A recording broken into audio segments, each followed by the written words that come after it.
तो चलिए आज की कहानी चालू करते हैं। तो सबसे पहले तो हमें एक छोटी सी बात पता होनी चाहिए।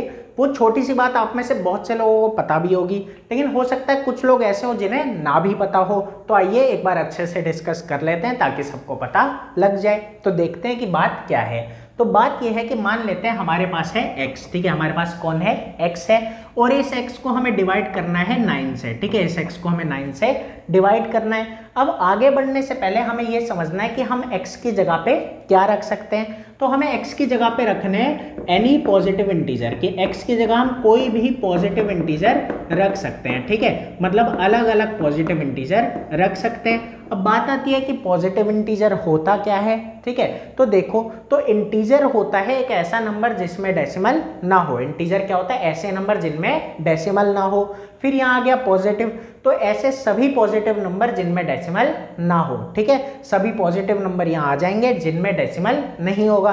तो इससे एक बात पता लगती है कि x नेगेटिव नहीं हो सकता, ठीक है, और साथ में अगर पॉजिटिव है तो इसमें डेसिमल नहीं आएगा, ठीक है, डेसिमल नहीं आएगा। तो इतना आपको अच्छे से समझ आया होगा। अब आगे देखते हैं। तो अब बात यही है कि हमें x की जगह पे अलग अलग पॉजिटिव इंटीजर रखने हैं, और जब हम ऐसा करेंगे, ठीक है, तो क्या होगा, रिमाइंडर बचेगा, ठीक है, क्या बचता है, रिमाइंडर। जब भी हम डिवाइड करते हैं तो रिमाइंडर बचता है, हमें पता है।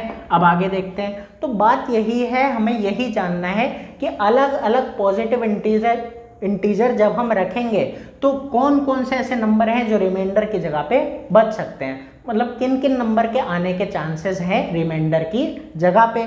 तो वो नंबर्स देखते हैं कि कौन से होंगे। तो वो नंबर होंगे सभी के सभी जो 9 से छोटे होंगे, जो 9 से क्या होंगे, छोटे। क्यों? क्योंकि यहाँ पे हमें ध्यान रखना है कि रिमाइंडर जो है वो हमेशा डिवाइजर से छोटा होता है, और यहाँ पे डिवाइजर कौन है, 9, ठीक है, डिवाइजर वो नंबर है जिससे हम यहाँ पे डिवाइड कर रहे हैं। तो रिमाइंडर हमेशा डिवाइजर से छोटा। अब बात आती है कि छोटे में भी कौन से नंबर्स, ठीक है, तो वो सभी होल नंबर्स जो डिवाइजर से छोटे हैं वो रिमाइंडर की जगह पे आ सकते हैं। क्या बोला मैंने, होल नंबर्स। तो ये बात आपको ध्यान में रखनी है। तो रिमाइंडर जो है क्या क्या आ सकता है, 9 से छोटे सभी होल नंबर्स। तो यहाँ पे आ सकता है 0, 1, 2, 3, 4, 5, 6, 7, 8, इस तरीके से, ठीक है। तो ये सभी होल नंबर हैं और साथ में 9 से छोटे हैं, तो इसलिए ये सभी अलग अलग पॉजिटिव इंटीजर के अकॉर्डिंग रिमाइंडर में आ सकते हैं, ठीक है। तो इतनी कहानी अच्छे से समझ आई होगी। अब आगे बढ़ते हैं। अब आगे की कहानी ये है कि अभी हमने यहाँ पे x को क्या माना, कोई भी पॉजिटिव इंटीजर हो सकता है, ठीक है। अब बात आ जाती है कि अब हम यहाँ पे क्या मानेंगे कि जो x है ना वो क्या है, क्यूब है। x क्या है, क्यूब, ठीक है। तो क्यूब क्या होता है, ये कहानी अच्छे से समझनी है। तो क्यूब वो नंबर होता है, ठीक है, क्यूब एक नंबर है। तो एक नंबर होता है जो किसी दूसरे नंबर को 3 बार मल्टीप्लाई करने पे आया है, ठीक है। जैसे देखो, अच्छे से देखते हैं। जैसे यहाँ पे हमने लिखा 8, क्या लिखा, 8, ठीक है। तो 8 एक क्यूब है। क्यों है, इसलिए क्योंकि 8 जो है ना वो 2 को 3 बार जब हम मल्टीप्लाई करते हैं, 2 को कितनी बार मल्टीप्लाई किया, 3 बार, तो हमारा क्या आता है, 8। कैसे, 2 2 जा 4 और 4 2 जा 8। तो इसलिए 8 हमारा क्या है, क्यूब, क्योंकि वो 2 को 3 बार मल्टीप्लाई करने पे आया है, ठीक है। और हम इसको लिखते हैं इस तरीके से, 2 का क्यूब, ठीक है। तो 2 का क्यूब इक्वल टू क्या बनता है, 8, ठीक है। तो ऐसे ही अलग अलग क्यूब हम पढ़ते हैं। जैसे अब 3 का क्यूब चाहिए तो क्या होता है, 3 3 जा 9 और फिर 9 3 जा 27, इस तरीके से।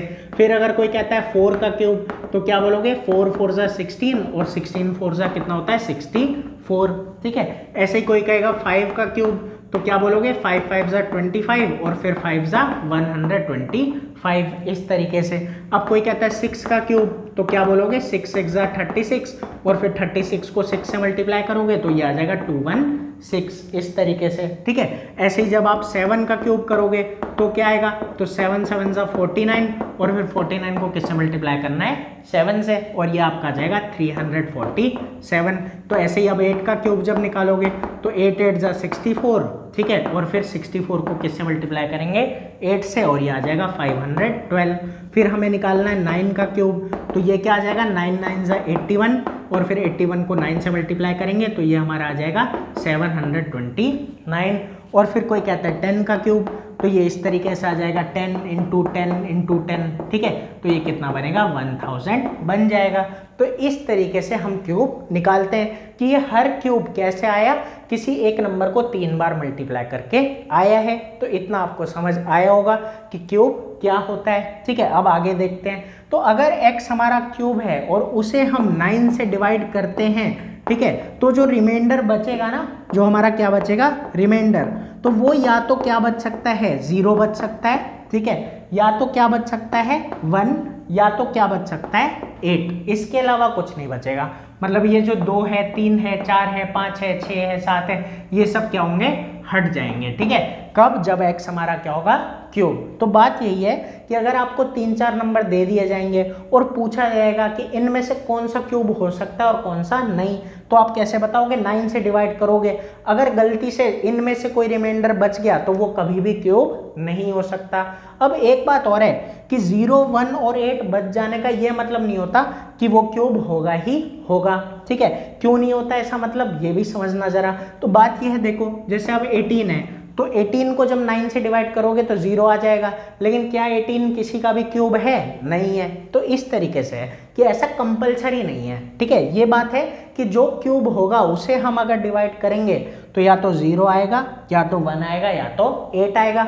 अब एक मजेदार बात बताता हूँ, ठीक है, कि सीधा समझना, ये तो हमने वैल्यू के अकॉर्डिंग समझा कि 0, 1 और 8 आने का मतलब क्या है, ठीक है। तो 0, 1 और 8 आने का ये मतलब है, ठीक है, कि देखो या तो जो भी क्यूब है वो 9 के टेबल में आता होगा, ठीक है।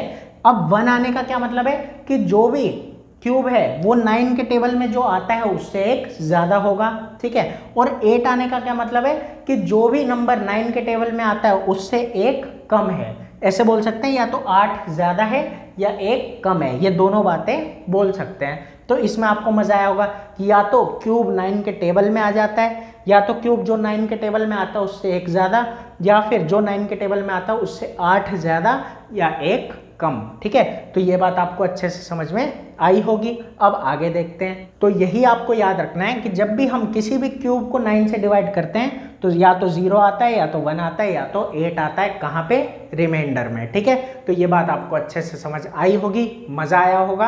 अब एक बार डिवाइड करके भी दिखा देते हैं, ठीक है, कि मान लो आप इसको अगर डिवाइड करोगे 9 से तो रिमाइंडर क्या आएगा 0, क्योंकि 9 3 जा 27 होता है, ठीक है। जब इसको करोगे तो क्या आएगा 1, क्यों 9 7 जा 63 होता है, ठीक है। तो 1 रिमाइंडर बच जाएगा।